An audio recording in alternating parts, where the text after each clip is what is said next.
వరుసపెట్టి స్ట్రాంగ్ షాకులు తగులుతున్నాయి వైసీపీకి సంబంధించిన మాజీ మంత్రులకి.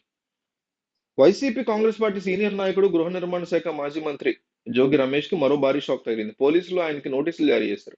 ఆయన కుమారుడు జోగి రాజీవ్‌ని అవినీతి నిరోధక విభాగం అధికారులు అరెస్ట్ చేసిన కొన్ని గంటల్లో ఈ పరిణామం చోటు చేసుకుంది. వైఎస్ఆర్ కాంగ్రెస్ పార్టీ అధికారంలో ఉన్న సమయంలో అప్పటి ప్రతిపక్ష నాయకుడు చంద్రబాబు నాయుడు నివాసం మీద దాడి చేసిన కేసుని ఎదుర్కొంటున్నారు జోగి రమేష్. ఈ కేసులో మంగళగిరి పోలీసులు ఆయనకు నోటీసులు ఇచ్చారు. రీసెంట్ గా మంగళగిరిలోని డీఎస్పీ కార్యాలయంలో విచారణకి హాజరు కావాలని ఆదేశించారు. చంద్రబాబు ఇంటి మీద దాడి కేసులో జోగి రమేష్ కూడా అరెస్ట్ అవుతారనే ప్రచారం జరుగుతోంది. అంబాపురం అగ్రిగోల్డ్ భూముల వ్యవహారంలో జోగి రాజీవ్ అరెస్ట్ అయిన విషయం తెలిసిందే.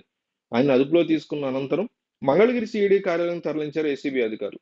అంతకుముందు జోగి రమేష్ ఇంటి మీద ఏసీబీ అధికారులు దాడులు చేశారు. విస్తృతంగా తనిఖీలు నిర్వహించారు. ఈ సందర్భంగా కొన్ని డాక్యుమెంట్లు స్వాధీనం చేసుకున్నారు. ఈ తెల్లారుజామున 5 గంటల సమయం నుంచి సుమారు 15 మంది ఏసీబీ అధికారులు, సిబ్బంది ఆయన నివాసంలో తనిఖీలు చేపట్టారు. అంబాపురంలో అగ్రిగోల్డ్ భూములను విక్రయించారనే ఆస్తుల్లో కేసులో జోగి రాజీవ్‌ని అరెస్ట్ చేశారు.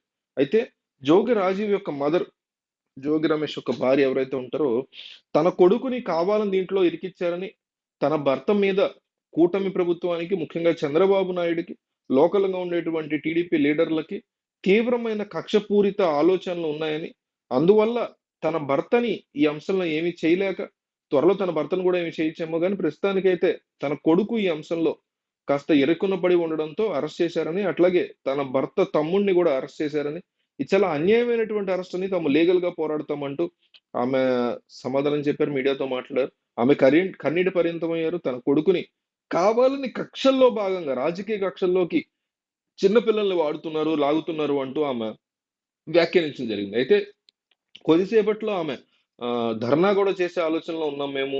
అతన్ని అరెస్ట్ చేసినటువంటి పోలీస్ స్టేషన్ ఎదురుగా.